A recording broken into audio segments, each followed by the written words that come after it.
There are jobs in this country that command a certain level of respect, or I guess I should say that there are jobs in the country that carry with them a level of prestige. For example, if you are the manager of a bank, most people view that as a respectable career.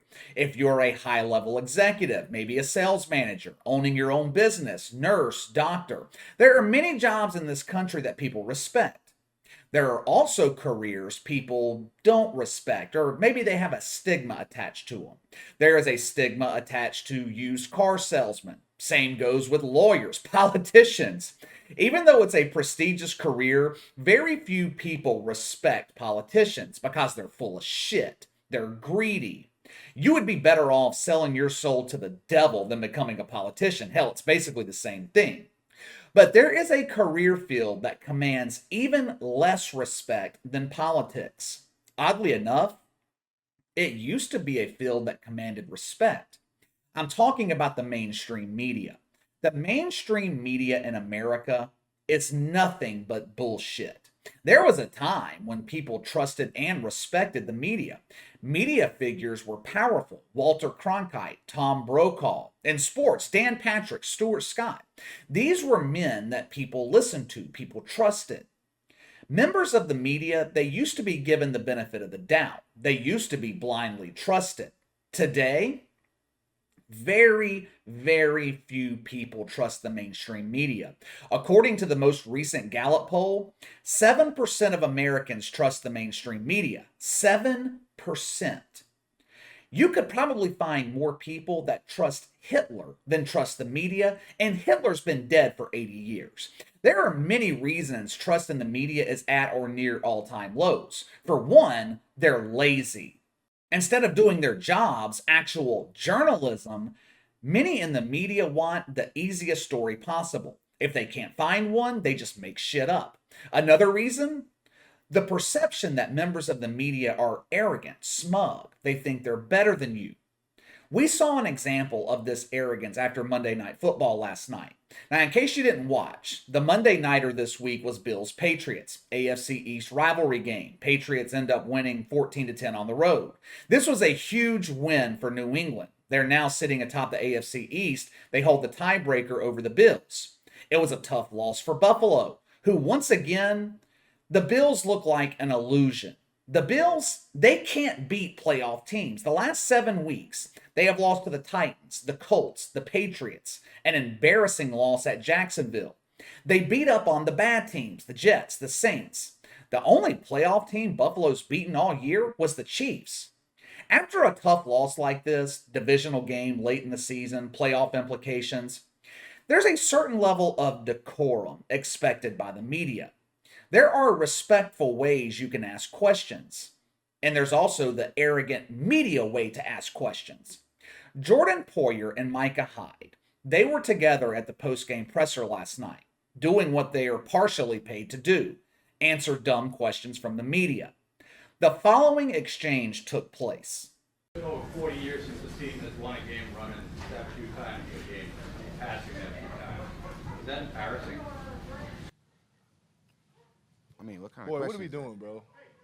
What kind of question is that? It's a question. I mean, the nation's going to be criticizing you, calling you soft. So I'm asking.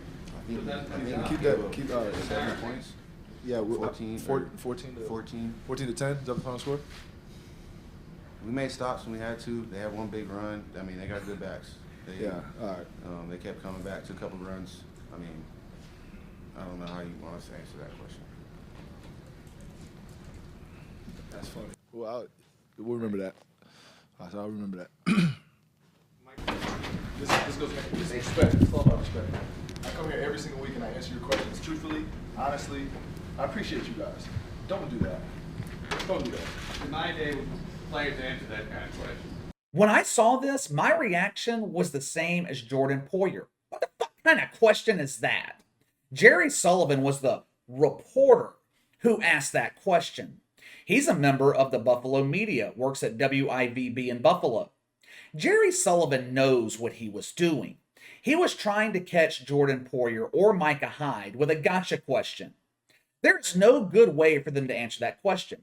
If they respond back with, nah, we're good, it's just one game, we're not embarrassed, we're not bothered, they risk coming off like they don't give a shit. If they admit that they were embarrassed, then Jerry Sullivan, he immediately gets a boner. He is gifted with the perfect headline Tuesday morning. Bills defense humiliated by Patriots, says Micah Hyde. Both Poyer and Micah Hyde, they handled this correctly by calling out Jerry Sullivan on his bullshit question.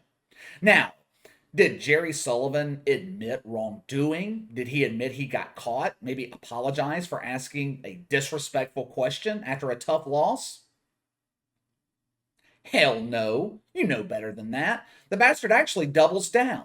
He gets on Twitter last night. I assume he was looking for support from his fellow social justice warriors. If that's what he was looking for, he didn't get it. I'll share a couple of these tweets with you from last night. The first one is in response to someone saying that sports media needs players more than players need the media, which is true. But this is how Jerry Sullivan responds, quote, "No kidding. You diminish the media's traditional role in asking critical questions of these players and holding them accountable for fans who don't actually fawn all over them and welcome honest criticism. Good fans appreciate the media as a conduit. Social media is not journalism," end quote. Ah, the arrogance. He's right. Social media is not journalism, but neither is this shit the mainstream media is doing. What critical question did Jerry Sullivan ask? How was he holding them accountable by asking a gotcha question? Good fans would appreciate the media as a conduit if that's what the media was. The modern media is nothing but a propaganda machine. It is no longer a conduit between fans and players because people don't trust the media.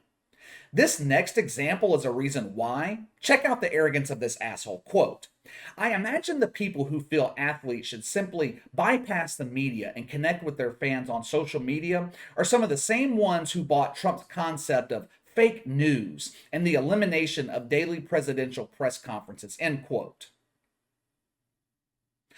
Let me ask you something. What does Donald Trump have to do with this? Was Donald Trump at that game last night? Did he insert himself into this conversation? I didn't always agree with Donald Trump, but one thing he was right about was fake news. 90% of the media is fake news. It's biased, it's agenda driven, it's lies, it's bullshit, really. Jerry Sullivan lied in that tweet. He claimed Donald Trump eliminated daily press conferences. Now, correct me if I'm wrong, but wasn't Donald Trump on TV every day last spring during the COVID outbreak?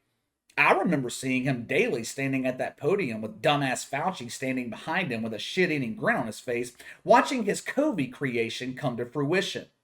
Now, it's entirely possible at some point during his 4-year term that Donald Trump suspended daily press briefings. If so, who could blame him? Who could blame him?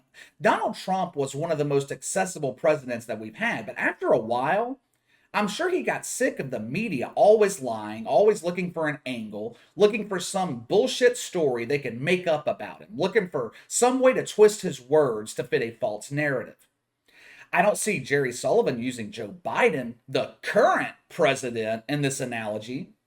Joe Biden sometimes will go weeks, maybe even months, without giving a press conference. Even when he does speak, many times he refuses to answer questions. He just walks away. The questions that he does answer are always prepared. They pre-select certain members of the media to ask him questions. If Jerry Sullivan were an actual sports journalist, he would know why the Bills lost that game last night. He wouldn't have to ask if it were an embarrassing loss. It's never embarrassing to lose to Bill Belichick. What does Bill Belichick do better than any coach in the NFL? He exploits your weakness. Think about the conditions of that game last night. Wind gusting 50, 55 miles an hour. I saw a video pre-game. The wind was blowing so hard, the goalposts were leaning. Jerry Sullivan covers the Bills. He should know the weakness of their defense. Run defense. Buffalo has the number one pass defense in the NFL. They're middle of the pack statistically in run defense. 3 of their 5 losses, the Bills couldn't stop the run. 2 weeks ago, Colts put up 264 yards on the ground. Titans, 146 yards. I always say, Stats are deceiving. Even though Buffalo ranks in the middle of the pack on run defense, the truth is they have one of the worst run defenses in the league. The stats are skewed because the Bills built big leads in 6 of their 7 wins. Opponents were forced to abandon the run. Bill Belichick, who plays the Bills twice a year, he knows this team and he exploited the weakness. That is what happened last night. That's why New England threw the ball just 3 times and ran the ball the rest of the game. The Bills' defense wasn't embarrassed.